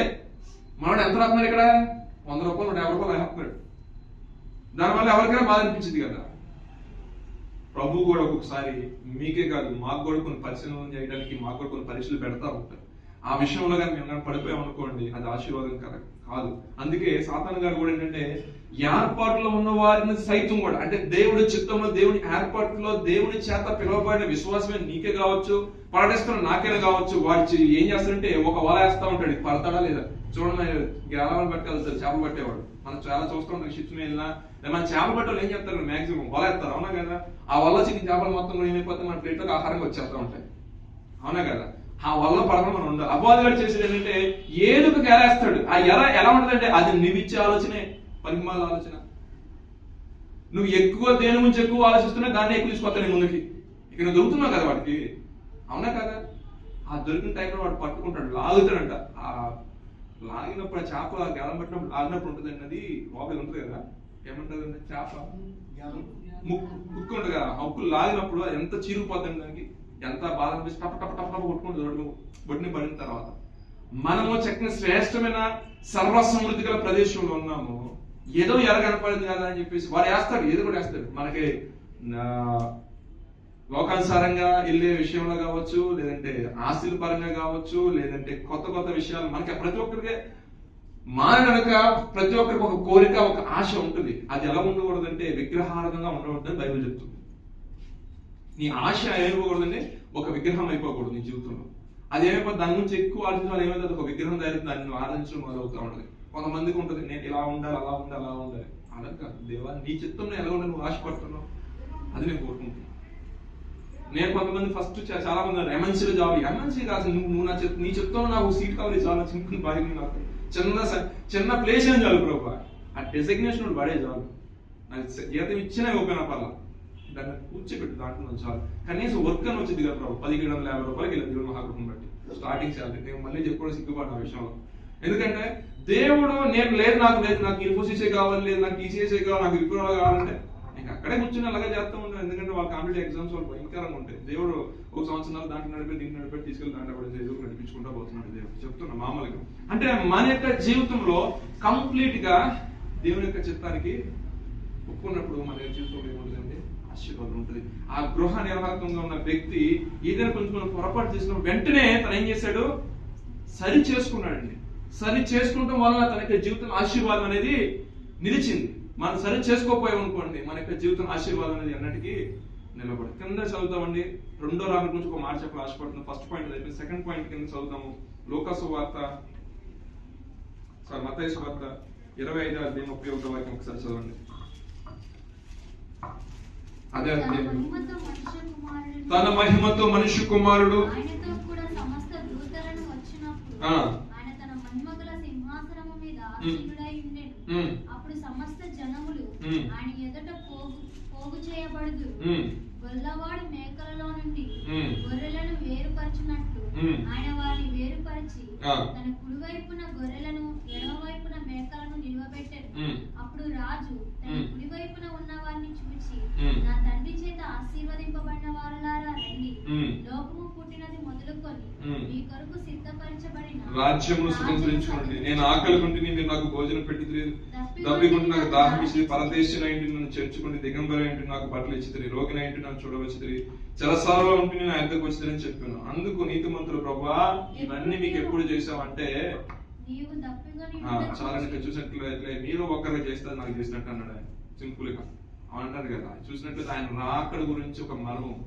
ఆయన ఎలా వస్తారంటే మహిమతో మనిషి కుమారుడు ఆయనతో కూడా సమస్త దూతలు వచ్చినప్పుడు ఆయన తన మహిమల సింహాసనం మీద ఆసీనుడై ఉంటాడు. ఇదే మాట దానియేలు చాప్టర్ ఒక మాట చూడండి, ఇదే అధ్యాయం 13-14 వాక్యాలు ఇదే మాట రాశాడు. దానియేలు కూడా దర్శనంలో చూశాడండి దేవుని యొక్క సింహాసనాన్ని. ఒకసారి చదవండి. అప్పుడు నేను చూచుండగా ఆ కొమ్ము పలుకుచున్న మహా గర్వపు మాటల నిమిత్తం 7వ అధ్యాయం 13-14 వాక్యాలు. రాత్రి కలిగిన దర్శనములను నేను ఇంకా చూచుచుండగా ఆకాశ మేఘారుడై మనిషి కుమారుని పోలిన అప్పుడు వచ్చి ఆ మహా వృద్ధుడగు వాని సన్నిధిని ప్రవేశించి ఆయన సముఖమునకు తేబడెను. సకల జనులను ప్రకటన గ్రంథం 20వ అధ్యాయం 11వ వాక్యం కూడా చదవము. ఇవన్నీ ఇంటర్లింక్డ్ అన్నమాట. ఒకసారి చదవండి. 20వ అధ్యాయం 11వ వాక్యం. మరియు ధవళమైన మహాసింహాసనము దాని యందు ఆసీనుడై ఉన్న ఒకరిని చూచితిని. భూమి ఆకాశంలో ఆయన సముఖం నుండి పారిపోయింది. చాలండి చాలు. ఈ మూడు మీరు దగ్గర పెట్టి చూసినప్పుడు ఆ సింహాసనం మీద కూర్చునే ధన్యత, ఆ యొక్క వృద్ధి నిలిచి నడిచే ధన్యత ఎవరికై ఉందంటే యేసుప్రభు వారికి మాత్రమే. దేవునికి స్తోత్రం. ఆ యేసుప్రభు వారు ఆయన ప్రత్యక్షమైన దినానంట సర్వ మానవాళ్ళందరూ భోగేస్తారు. భోగేసి ఎవరైతే నీతిగా నీతి క్రియలు జరిగిస్తూ నడుస్తున్న వాళ్ళందరూ కూడా కుడివైపు ఉన్న ఆ నిత్య రాజ్యమునకు వాళ్ళని పంపించేస్తారంట. ఎవరైతే ఆయన మాటలు విని కూడా పెడచోను పెడుతూ ఆయన మాటను అంగీకరించగా మన దేవుని క్రీస్తు గారు కదా, మన దేవుని బోధకుడు గారు, మన దేవుని బోధగారు కదా, మనకెందుకు లేని తన ఆత్మీయ జీవితాన్ని సరి చేసుకోకుండా ఇంకా అదే స్థితిలో బతుకున్న అందరం కూడా మేక వాళ్ళ పోల్చి వాళ్ళేమో నిత్య అగ్నికి దేవుడు పెట్టివేశాడు. అయితే ఇక్కడ ఒక మాట నాకు ఆయన యాడ్ చేసి ఏంటంటే, క్రైస్తవుడిగా ఉన్న నీవు ఎవరైనా బాధలో ఉన్నప్పుడు చెరసాలలో వాళ్ళని పరామర్శించారు. మన తోడు పొందులేకపోవచ్చు, వాళ్ళు ఏదో కావాలని ఏదో చేయరు, కానీ వారికి ఏదైనా ఆపద కలిగినప్పుడు ఎవ్వరూ కూడా మాక్సిమం వెళ్ళరు. కానీ క్రైస్తవుడు నువ్వు వెళ్ళి వాళ్ళకి పరామర్శించడంలో తప్పులేదు. వస్త్రహీనుడు కనుకోండి అనుకోండి, నీ కలిగిన దాంట్లో ఏదైనా సహాయం చేయాలంటే చేయ. ఆకలి తప్పులతో ఉన్నవారు ఎవరికైనా ఆహారం పెట్టినా అది నా ప్రభువు సహాయం చేసినట్టే అని నా ప్రభు చెప్తారు. అదే విధంగా రోగి పడి ఉన్నప్పుడు మీరు ఎవరింటికి వెళ్ళకపోయినా, ఎవరైనా బాగాలేదని ఎవరు మీకు ఏమన్నా మీ స్నేహితులు కానీ మీకు ఫోన్ కానీ చేసినప్పుడు మాక్సిమం ట్రై చేయండి, వెళ్ళండి, పరామర్శించండి. అది దానివల్ల ఏంటంటే దేవుని నామం అనేది మహిమపరచబడుతుంది. ఎవరైతే మేకలతో సంబంధించిన వారికి ఇటువంటి వారికి ఏంటంటే ఏ రకమైన ఇటువంటి అలవాట్లు లేవు. అంటే వారిలో ఏమి లేదండి, దేవుని యొక్క ప్రేమ లేదు వాళ్ళలో. దేవుని యొక్క ప్రేమ ఉందనుకోండి, ఆటోమేటిక్ గా మనసు లోపల ప్రేరేపిస్తూ ఉంటుంది ఆయన కదా, జాలి, దయ. సరే మనకి ఇబ్బందులు కలగజేసిన అయినా సరే బైబిల్ అదే చెప్తుంది, నీకు శత్రువు అయిన వాడు నీ ఇంటికి వచ్చి నీకు సహాయం పడినప్పుడు వాడు నువ్వు చెయ్యి అని చెప్తుంది బైబిల్. అటు వానికి నువ్వు సహాయం చేసినప్పుడు వాడిని ఎత్తి మీద నువ్వు కుక్కలుగా పోసినట్టు అబ్బాయి అని నువ్వు ఎప్పుడు నువ్వు ఆరాధన చేసావు కానీ నీకు ఎందుకు ఇవ్వాలని మాట అనద్దు. నీకున్న మంచి మనసు, ప్రభు నీకు ఇచ్చిన మంచి మనసును కనపరిచి ఆ ద్వారా ఏంటంటే వీలైతే వాడికి దేవుడు ఏం చేస్తాడంటే మారు మనసు కలిగజేస్తాడు. మారు మనసు కలిగినప్పుడు దేవుడి యొక్క ప్రేమ అంటే వాడు గుర్తిరుగుతారు. కాబట్టి ఒక ఆత్మ ఉంచుకోకుండా ఓకే క్రైస్తవులు అంటే ఇలా ఉంటారు, దేవుడి ప్రేమ అంటే ఇలా ఉంటుందని వాళ్ళు కూడా ఆ గ్రహింపు హృదయాన్ని ప్రభు ఆ క్షణాన్ని వాడికి కలిగేది. అదే విధంగా నువ్వు వాడి శత్రువు అయిన వాడు పడి అడిగితే ఇబ్బంది పడుతున్నావు, నువ్వు నవ్వొద్దని బైబిల్ చెప్తుంది. నువ్వు నవ్వినప్పుడు ఏంటంటే ప్రభు అసహించుకుంటాడు మనం చూసి. ఈ శత్రువును పడినప్పుడు ఎప్పుడు నవ్వమాక, ఎప్పుడైనా సరే నీకు వీలైతే దగ్గరలో అనుకో వెళ్ళి లేదు, అది బైబిల్ చెప్పేది. అంటే ఏం చెప్తుందంటే నువ్వు లోకంలో ఉన్న వ్యక్తులు నీకు ఏం చెయ్యాలని ఆశపడుతున్నావో బట్ నువ్వు రిటర్న్ వాళ్ళకి చేసి అంటే నేను అనుకుంటాను నాకు ఎవరైనా ఇస్తే బాగుంది అనిపించింది, మనసు అనిపించింది అనుకో, నువ్వే తిరిగి వాళ్ళకి అని చెప్తుంది బైబిల్. అని అలా కూర్చోబెడితే బాగున్నా, అలా చూస్తే బాగున్నప్పుడు ఫస్ట్ నువ్వు అబ్బా చేయి, నువ్వు వాళ్ళకి చెయ్యబ్బా అని చెప్తుంది బైబిల్. అంటే లోకంలో మనిషినికి ఏం చేయను ఆశపడుతున్నావో నీవు డైరెక్ట్ గా వారికి నువ్వు చెయ్యి, దానివల్ల నీకు ఆశీర్వాదం దీవెన అంటున్నాడు. దేవునికి స్తోత్రం. హల్లెలూయా. చివరిగా చిన్న మాట చూపి మనం ముగించుకుందాం. లోక సువార్త 9వ అధ్యాయం 26వ వాక్యం. చిన్న మాట, 9వ అధ్యాయం 26వ వాక్యం. నన్ను గూర్చియు నా మాటలను గూర్చియు సిగ్గుపడి వాడు ఎవడో వాని గురించి మనిషి కుమారుడు తనకును తన తండ్రికి పరిశుద్ధ దూతలకును కలిగి ఉన్న మహిమతో వచ్చినప్పుడు సిగ్గుపడును.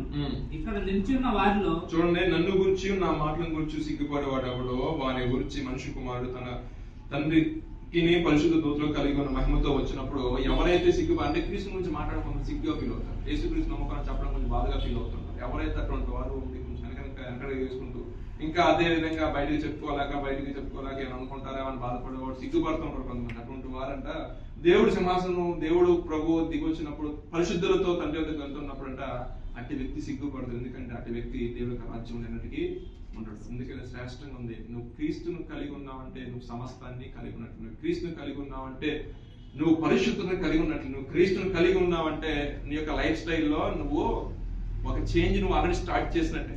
సో మన చేంజ్ మనం లాస్ట్ వరకు కంటిన్యూ చేసినట్లయితే ఆ నిత్య మహిమతో వచ్చినప్పుడు మనము కూడా రెప్పపాటులోనే మహిమ రూపాంతరం నుండి ఆయనతో పాటు వెళ్ళి యుగాలు ఆయన ఆలోచించే వ్యక్తిగా మనం ఉంటాం. దేవుడు తన మీకు కొద్ది మాట ఆశ్రయించి దీవించును గాక.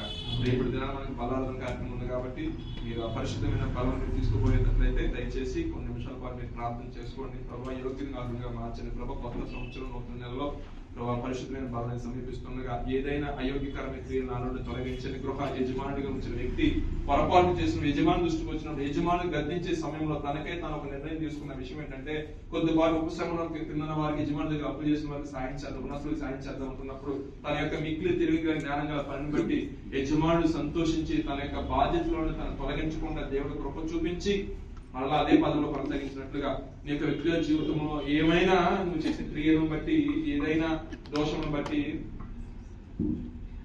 ఆయనకు అధిక కోపం కలిగించే వ్యక్తిగా ఉన్నాడేమో, ఆయన ఆయుష్ పెట్టిగా వ్యక్తిగా ఉన్నాడేమో, నీ విషయం ఆయన విసిగి ఉన్నాడేమో, ఇతని వల్ల నాకు ఉపయోగం ఏం లేదు, నుంచి ఏం ఫలం రావట్లేదు, భూమి నుంచి కొట్టిరాదని ఆలోచన దేవుడు ఒకవేళ ఉన్నాడేమో నాకేం తెలియదు. ప్రియ సహోదరి రాత్రి కాల సమయం ముందు ప్రార్థన చేసుకో, తండ్రి ఎంతవరకు నా జీవితం ఏ విధంగా నేను జీవించినప్పటికీ ఇదిగో 2025 స్టార్టింగ్ లో నా యొక్క జీవితాన్ని నీకు సబ్మిట్ చేసుకుంటాను నాయన. మీ అమూల్యమైన సహాయం నాకు దయచేయండి. ఇదిగో ఏ విషయాల్లో నేను పొరపాటు చేస్తున్నానో తిరిగి ఆ విషయాలను వెళ్ళి సరి చేసుకోవాలని ఆశపడుతుండగా మీ అమూల్యమైన సహాయం దయచేయండి. మాటల్లో ఎవరైనా గాయపరిచినట్లయితే వారితో డైరెక్ట్ గా వెళ్ళాను క్షమించు అని నేను ఆ మాటను ఉద్దేశించి అనలేదు, పొరపాటు నా ద్వారా వచ్చిన ఒక క్షమాగుణం కలిగి తగ్గించుకొని సమాధానం పడే మనస్సును మాకు దయచేసి. ఎందుకంటే తగ్గించుకునే మనస్సు నీది ప్రభా.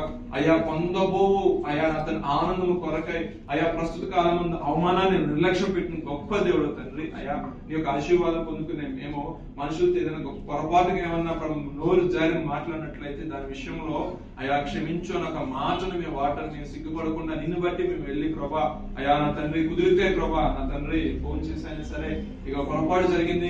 ఎందుకంటే దేవుడు మనం చూసినప్పుడు అంటే మనము నిందారహితంగా ఉండాలంటే ఈ యొక్క పాపం కూడా మన మీద ఇదిగో ఏ వ్యక్తి కూడా యొక్క దోషారోపణ చేసేటట్టు ఉండకూడదు మన యొక్క జీవితం. అదే విధంగా మనం చేస్తున్న క్రియల్లో ఏదైనా పొరపాటు జరిగినట్టు ప్రభా ఇక నా విషయంలో నాకు తలపు వల్ల నా ఆలోచన వల్ల నా మాట తీరు వల్ల ఈ యొక్క సందర్భంలో నేను ఇలా మాట్లాడాల్సిన సందర్భం వచ్చింది, కానీ అది కరెక్ట్ కాదు ప్రభా. దయతలను క్షమించి ప్రభా కృపతో నన్ను జ్ఞాపకం చేసుకున్న అటువంటి పరిస్థితులకు మరణం నేను ఎదుర్కోకుండా నా ఎదుక రాకుండా ప్రభా నేను ప్రభా నీ కృపను బట్టి నేను జీవించాలని ఆశపడుతున్నాను అయ్యా.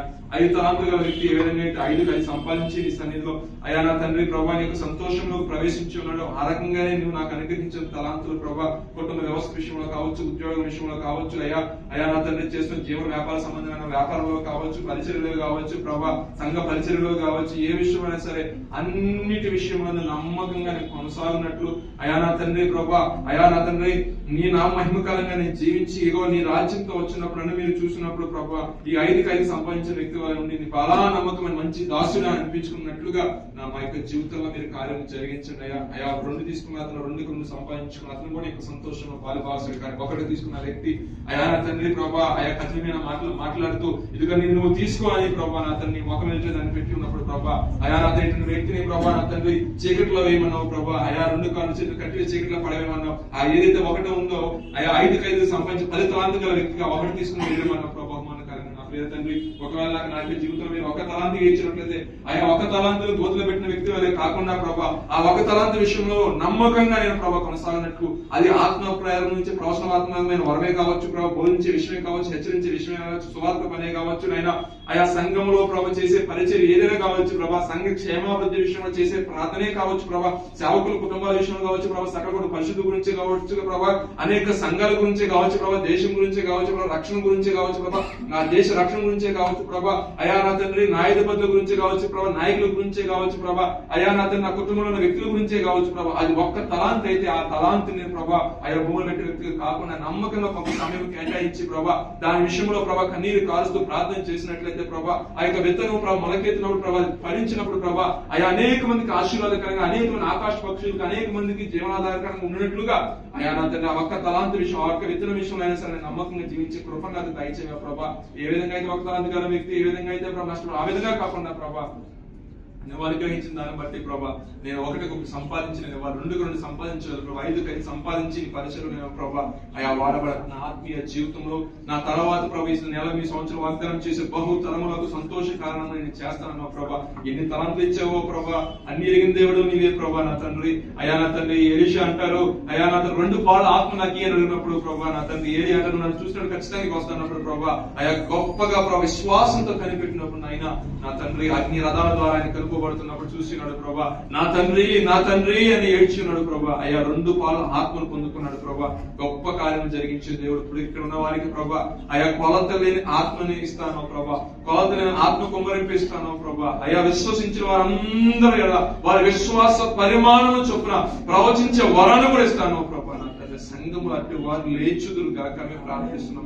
సంఘం అట్టి వారిని మీరు బలపరచు. మిక్కిలి యవన వయసులో ప్రభు, మిక్కిలి యవన వయసులో పెట్టుండగా నీ కృప భద్రత కాపుదల మా యవన బిడ్డలకు దయచేసి దుష్టుడు వారు ముట్టకుండా నీ కంచె వేయండి ప్రభా. వారి చుట్టూ నీ కాపుదల ఉంచండి ప్రభా. అయా నీ యొక్క భక్తి నుండి ప్రభా, అయా నీ యొక్క నా తండ్రి కంచి గల తోటలో ప్రభా ఉత్తమ ద్రాక్ష వల్ల నీతో వారు అంటు కట్టబడి ఫలించినట్లుగా మీ సహాయం దయచేయమని ప్రార్థన. వారి చుట్టూ వేసిన కంచి ఎటువంటి సాతాన్ని పెళ్లగించకుండా, ఎటువంటి అడుగు పందులు ప్రభా పెకలించకుండా ప్రభా అయా నా తండ్రి దాని చుట్టూ మీరు కంచి వేసిన దాన్ని బట్టి మీకు వందనాలు స్తోత్రాలు ప్రభా. మా అతిక్రమం వల్ల మా దోషం వల్ల మేము దాన్ని ప్రభా ఆ కంచె మేము కోల్పోతున్నామేమో కాదు కానీ అయా నీ కుమారుని యేసు క్రీస్తు వారి నిమిత్తం ప్రభా అయ్యా మీరు మాకు అనుగ్రహించి ఆ రక్షణను ప్రభా భయముతో వణుకుతో కొనసాగించుతూ ప్రభా ఇదిగో రాబో తరం వారికి మీరు సంతోష కారణంగా ఉన్నాగన అయా అతను ఇంతవరకు మమ్మల్ని ప్రభా విసర్జించారేమో మా బంధువులే, ఇంతవరకు మమ్మల్ని మా బంధువులే వీరి ఇంటికి పోవటం అనవసరం అంటున్నారేమో ప్రభా. వీళ్ళు ప్రభు నమ్ముకున్న ఆ దారి వెళ్తే అనవసరం అన్నారేమో కానీ ప్రభా నువ్వు చేసే కార్యముల నిమిత్తం ప్రభా అయ్యా నువ్వు అన్ని జనులకు ఒక వెలుగుగా నువ్వు ఉంటానో కదా ప్రభా. నిన్ను కలిగి ఉన్న దాన్ని బట్టి ప్రభా, నిన్ను పట్టుకుని ఉన్న దాన్ని బట్టి మమ్మల్ని ఆ రకంగా ప్రభా దీప స్తంభమైన దీపం ఓలే ప్రభా అనేక మందికి వెలుగునిచ్చినట్లుగా, అనేక మందికి సహాయం చేయనట్లుగా ఇగో న్యాయ విమర్శ నీ మీద నేర స్థాపన చేసి నువ్వు నేర స్థాపన చేస్తావన్నావు ప్రభా. నీకు విరోధంగా రూపించిన ఏ ఆయుధం అది వద్దులదన్నావు ప్రభా. గత నెలలో వాగ్దానాల్లో ప్రభా నా ప్రియ తండ్రి ప్రత్యేకమైన రీతిలో ప్రభా ఈ యొక్క శనివారపు అయా నా తండ్రి ప్రభా యొక్క సాయంకాల పాలన వస్తున్న వారు ఎంతో ఆశతో ఆసక్తితో అయా నా తండ్రి మందులో ఉండాలి మీరు అనుభవించిన ఆశతో వస్తుండగా ప్రత్యేకమైన దీవెన, ప్రత్యేకమైన ఆశీర్వాదము, ప్రత్యేకమైన కృప వీరిని ఆవరించి నడిపించును గాక నా తండ్రి. రేపటి జరగవచ్చున్న పరిశుద్ధుల ఆరాధనను ప్రభా దీవెనకరంగా మీరు జరిగించండి ప్రభు. అయ్యా 2024 అంతా ప్రభు అన్ని బలారాధనలో ప్రభా నా తండ్రి చేతి నుంచి కృపనిచ్చారు. రేపు అతి శ్రేష్టమైన నెల మొదటి ప్రభు సంవత్సరం మొదటి ప్రభు బలలో మేము చేయబడుతుండగా ప్రభు నిలబడి వాక్యం చెప్తున్న సేవకులు మీరు బలపరచండి, మీ ఆత్మతో నింపండి, నీ వాక్కును ప్రభా నా తండ్రి వెల్లడి చేయండి ప్రభా. అయా పరిశుద్ధమైన బలంలో చేయబడుతున్న వారిని యోగ్యులు అర్హులుగా మార్చండి. ఎవరైతే అన్యాయంగా అయా నా తండ్రి అనాలోచనగా బలం ముట్టుకుంటే వాడి శాపగ్రస్తున్నారు ప్రభా. అయా ఇగో మీరు అనేక నిద్రిస్తున్నారు, అనేక చనిపోయినారు అంటున్నావు ప్రభా. నా ప్రియ తండ్రి అది పరిశుద్ధమైంది ప్రభా. అయా ఇది నా కొరకు కలవరిశిలో నల్లగొట్టబడిన నా యేసు యొక్క శరీరము దాన్ని సాధించుకునే రొట్టె, అదే విధంగా కలవలసిన నా కొరకు చిందించిన రక్తము, నా పాపమును కడిగిన రక్తము సాధించిన ద్రాక్షరసం అని అయా నా తండ్రి వివేకం కలిగి బుద్ధి కలిగి దాన్ని స్వీకరించినట్లుగా అయా నీ ఆత్మతో వారు నింపి మీరు నడిపించండి ప్రభా. అయా నా తండ్రి ప్రత్యేకంగా ప్రభా అయా ఆశపడుతున్నాం నాయన ఇక్కడున్న ప్రతి ఒక్కరి మీద నీ ఆత్మ నడిపింపండి ప్రభా, నీ పరిశుద్ధాత్మ నడిపింపండి ప్రభా. ఈ లోకంలో ధనము దానము ఆస్తి అంతస్తులు అయా నా తండ్రి ప్రభా నా తండ్రి వజ్ర వైడూర్యాల బంగారం కంటే కూడా అతి విలువైనది అతి శ్రేష్టమైనది నీ ఆత్మ తండ్రి, నీ పరిశుద్ధాత్మ నాయన. ఇదిగో మీరు అంటున్నారు నేను యేసుకు నేను తోడై ఉన్నాను ప్రభా. ఆ రకంగానే నా బిడ్డ ప్రభా నా తండ్రి సన్నిధికి వస్తున్న ప్రతి ఒక్కరితో ప్రభా మీరు తోడుగా ఉండండి నాయన. వారి పట్ల మీరు కార్యం జరిగించే ఒక చక్కటి ఆలోచన అయ్యా జ్ఞానవంతమైన తలంపులు ప్రభా. అయ్యా నా తండ్రి లోకంలో ఉన్న వారి కంటే కూడా శ్రేష్ఠ స్పష్టమైన జ్ఞానంతో ఈ బిడ్డలు అలంకరించబడి నీ నా మహిమకరణ వీళ్ళు జీవించినట్లుగా మీరే కార్యం చేయండి. వారు చేస్తున్న ప్రతి ఒక్క స్థలంలో ప్రభా, ప్రతి ఒక్క ప్రభా ఆఫీస్ కూడా దీవెనకరంగా ఆశీర్వాదకరంగా వారు కూర్చున్న ప్రతి ఒక్క పరిస్థితి, వారు కూర్చున్న ప్రతి ఒక్క పరిమళ సువాసనగా వారి పేరు తలంచగానే ఒక సంతోషం, ఒక ఆనందం కలిగినట్లుగా అయ్యా రీతిగా మా బిడ్డల మీద తీర్చిదిద్దండి ప్రభా. చక్కటి జ్ఞానాన్ని ఇవ్వండి ప్రభా, చక్కటి ఆలోచన దయచేయండి. యోసేపుని ఏ విధంగా అయితే ప్రభా బంధకాల నుంచి విడిపించి అయ్యా నా తండ్రి ఒక ప్రభా ఏలికగా మీరు పెట్టి ఒక నాయకుడిగా పెట్టి అయ్యా సమస్తాన్ని ఈ విధంగా అప్పచెప్పారు. ఆ రకంగా మా బిడ్డలు ప్రభా చేస్తున్న ఉద్యోగాలు చేస్తున్న పరిస్థితుల్లో ప్రభా వారికి మీరు తోడుగా ఉండండి ప్రభా. నమ్మకంగా పనిచేయనట్లుగా అన్ని విషయాల ప్రభా నమ్మకంగా కొనసాగినట్లుగా అలసిపోక ప్రభా నా తండ్రి ఈ పరిశుద్ధాత్మ ద్వారా నింపండి ప్రభా. అదేవిధంగా వర్క్లను కంప్లీట్ గా లీనమైపోకుండా నీకు కూడా కొంత సమయం ఇచ్చినట్లుగా అయ్యా నీకు కూడా ప్రభా నీ విషయంలో ప్రార్థన చేసే మనసును వారికి దయచేయండి. ఆత్మభారం కలిసి సంఘం నిమిత్తం ప్రార్థించే మనసును వారికి దయచేయండి. అయ్యా ప్రత్యేకమైన సమయం ప్రార్థన వారు కేటాయించుకున్నట్లుగా అయ్యా నా తండ్రి ఒక్క చక్కటి ఆలోచించారు. నీ బిడ్డల ప్రభా నీ స్వాస్థ్యం అయినా నీ రక్తంతో కడగబడ్డారు ప్రభా, నీ సన్నిధికి వచ్చి ఉన్నారు ప్రభా, అంగలారుస్తున్నారు, అడుగుతున్నారు ప్రభా. వారికి ఏది కొదుకున్నా నాకేం తెలియదు కానీ ప్రభా సమస్తము చూస్తున్న దేవుడు ఈ సంవత్సరం వారి యొక్క జీవితంలో కొరతగా ఉన్న ప్రతి ఒక్క విషయం వారి యొక్క జీవితంలో అది ప్రభా ఫలించినట్లుగా అయా కార్యములు జరిగినట్లుగా మీ సహాయం చేయండి ప్రభా. నీ చేత ముద్రించబడి నీ జనాంగం ప్రభా, నీ స్వాస్థ్యంనైనా నీ ప్రతిష్ఠిత జనమునైనా వారికి ఏది కొరతగా ఉందో ఆ కొరతను తీర్చి వారి యొక్క జీవితంలో నిజముగా సంతోషానికి రాబో తరం వారికి సంతోషకరంగా ఉన్నట్లు ఒక తరాన్ని అయ్యా మరి ప్రారంభించబోతున్నందుకు మీకు స్తోత్రాలు చెల్లిస్తున్నాం. అట్టి కార్యం మీరు జరిగిస్తున్నామని మా ప్రభుని మా రక్షణ యేసుక్రీస్తు వారి పరిశుద్ధమైన నామములో అడిగి వేడుకొని ప్రార్థిస్తున్నాము తండ్రి.